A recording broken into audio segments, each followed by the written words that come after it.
નાનપુરા સ્થિત ટ્રાઇસ્ટાર હોસ્પિટલના ડિરેક્ટરો સામે શહેરના મેડિકલ સાધનના વેપારીઓ સાથે કરોડો રૂપિયાની ઠગાઈ અને વિશ્વાસઘાત કર્યા હોવાની ફરિયાદ અઠવા પોલીસે નોંધતા મેડિકલ આલમમાં ચકચાર મચી ગઈ છે. હોસ્પિટલમાં વપરાતા હાર્ટ સર્જરીના મોંઘા સાધનો ખરીદી તેની ચૂકવણી કર્યા વિના હોસ્પિટલને તાળા મારી દઈ ઉઠમણું કરવાની ઘટનાના ઘેરા પ્રત્યાઘાત બહાર આવી રહ્યા છે.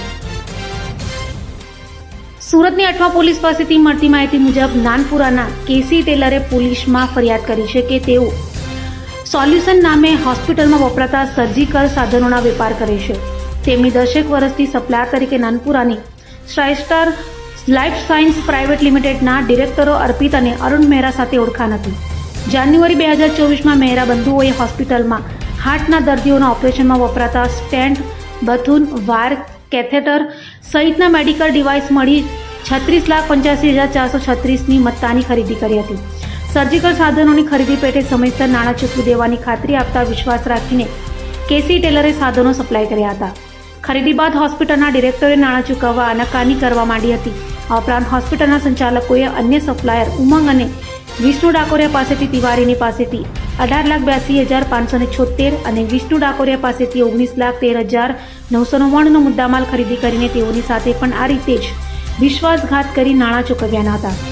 આ તમામ સાથે મળી 71,82,008નો ઉલાણ્યો થયો હોવાનું પોલીસ ફરિયાદમાં જણાવાયું છે. ટ્રાઇસ્ટાર હોસ્પિટલના હાઉસમાં રહેતા અર્પિત મહેરા અને મુંબઈના ખારમાં રોડ નંબર 12 કલ્પના બિલ્ડિંગમાં રહેતા અરુણ મહેરા ઉપરાંત ટોમા અરુણ મહેરા અને મુંબઈ કંભાલા હિલ પેડર રોડ પર ડોક્ટર હાઉસમાં રહેતા સંતોષ રાની પ્રેમચંદ મહેરા ગુનો દાખલ કર્યો છે. જે અંગે અઠવા પોલીસે વધુ તપાસ હાથ ધરી છે. નામ છે આનંદ જાદવ. હું અહીંયા ઓર્થો સિસ્ટમ નામથી સર્જિકલ એજન્સી છે, એની અંદર હું સર્વિસ કરું છું અને અમે અહીંયા વારંવાર એમને ડિસ્પોઝેબલ અને સર્જિકલ આઇટમ જે આવતી હોય છે હોસ્પિટલમાં વપરાય એનું અમે એમને સપ્લાય આપીએ છીએ. હોસ્પિટલમાં આપેલું શું ચીટિંગ થઈ છે? અમે એમને સર્જિકલ અને ડિસ્પોઝેબલ આઇટમ જે આવે એ બધી અમે એમને સપ્લાય કરતા, ઘણી આઇટમ અમે સપ્લાય કરતા.